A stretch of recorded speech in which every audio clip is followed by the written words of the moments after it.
At Sinai, God gave instructions to Moses on how to build the Tent Tabernacle as a sacred space.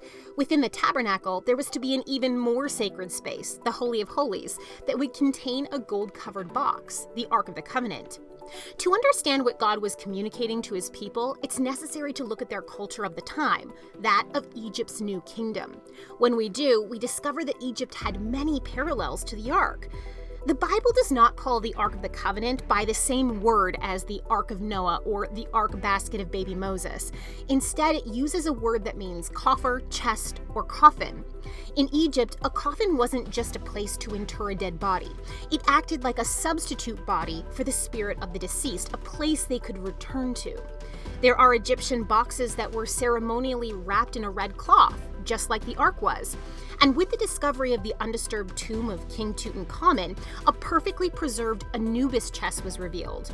These chests carried the organs of the deceased in the funeral procession to the tomb. It was a wooden box covered with gold inside and out, like the Ark. It was carried by poles attached to its bottom, its lid was referred to as the mercy seat, and a statue of Anubis sat proudly on top. All features of the Ark of the Covenant, except for the idol. Rather than an idol, the Ark of the Covenant had two cherubim, angelic beings with outstretched wings that met together over the mercy seat. From between the cherubim, God's presence would meet with Israel. Protective winged creatures also created sacred space in Egypt.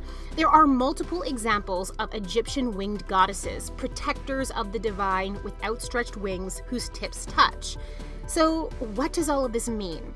Mainly, that God was using cultural imagery familiar to the Israelites to speak with them.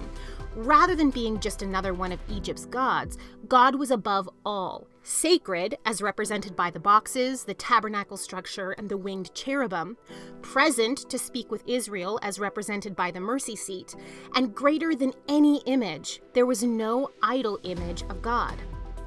The Ark was also a type of reliquary, a place to put sacred things. Inside the Ark at first were the tablets of the law given to Moses on Sinai. These tablets were likely flakes of stone that measured around the same size of 1 or 2 man's hands. They needed to fit within the Ark. Placing them inside the Ark corresponds with the Near Eastern practice of placing a treaty at the feet of the chief god of the people. The Bible tells us that the Ark was also known as the footstool of God.